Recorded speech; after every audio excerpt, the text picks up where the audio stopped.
Michel Bernier de retour sur scène dans une célèbre pièce de Barrier-Grédy, Folle Amanda, au Théâtre Antoine. Pour cette comédie incarnée dans le passé par Jacqueline Maillan, on retrouve aussi Patrick Braoudet. Amanda, ancienne chanteuse à Cour d'Argent, veut publier ses mémoires et son ex-mari, ministre en exercice, essaie de l'en dissuader. C'est rythmé comme un vaudeville. Le petit théâtre de Michel Bernier par Natacha Triou.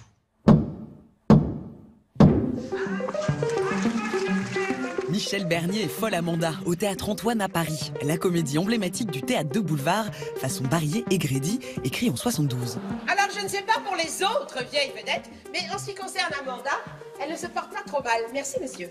Enfin, ce n'est pas. Eh oui, en chair et en os. Enfin, surtout en chair. Depuis 30 ans pour la comédienne, son truc en plume, c'est de monter sur les planches. Alors voici le petit théâtre de Michel Bernier.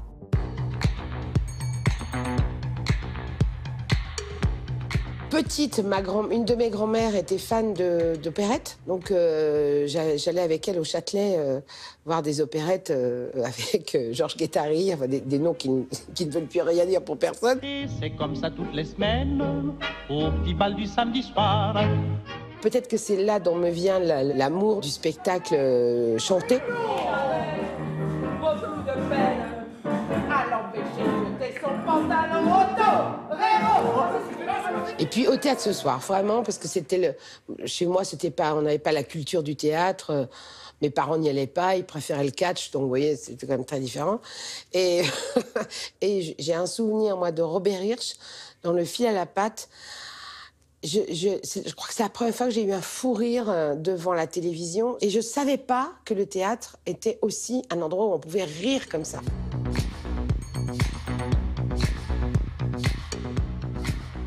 Bien difficile, ça fait bien 11 ans que tu couches avec moi. Oh oui, mais tu m'amuses, mamie m'amuse, tu m'amuses, mamie m'amuse.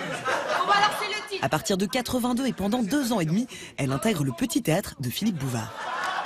On passe dans une émission qui faisait, je crois, à l'époque, 17 millions de téléspectateurs, ce qui était gigantesquissime. On était même dans le livre des records. C'est les slows, les slows. J'en ai marre, ça fait la 6e série, toujours rien.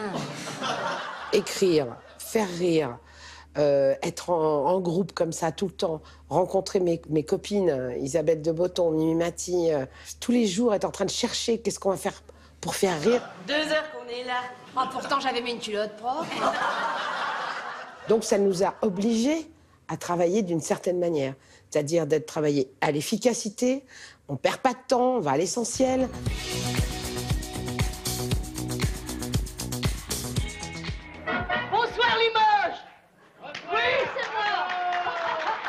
De toute façon, Maillan, quoi qu'elle fasse, c'était un bulldozer, une machine de guerre. Je pense qu'elle transformait même les pièces à son avantage, dans le sens où elle y mettait effectivement son rythme à elle, ses façons de poser les mots, de faire ses effets. Elle maîtrisait totalement son art. C'est pour l'amour, quand on est deux, ou même 3 ou 6 ou 12, c'est merveilleux.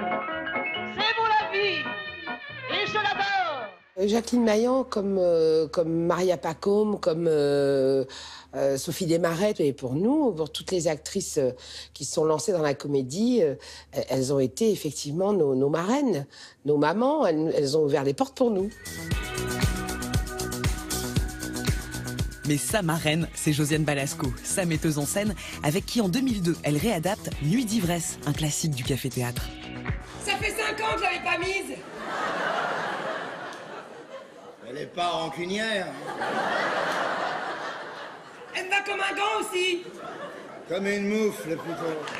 Josiane, c'est l'exemple presque absolu, quoi, parce que quand même une femme qui a tout osé, qui a tout fait, qui a fait ses propres films. Elle trouvait pas de boulot, donc une fois que le Splendide était passé, donc elle a écrit ses films. Et puis elle est devenue Josiane Balasco toute seule, à part entière. Et quand elle a fait Gazon maudit, c'était quand même extrêmement osé pour l'époque. C'est les femmes comme on les aime.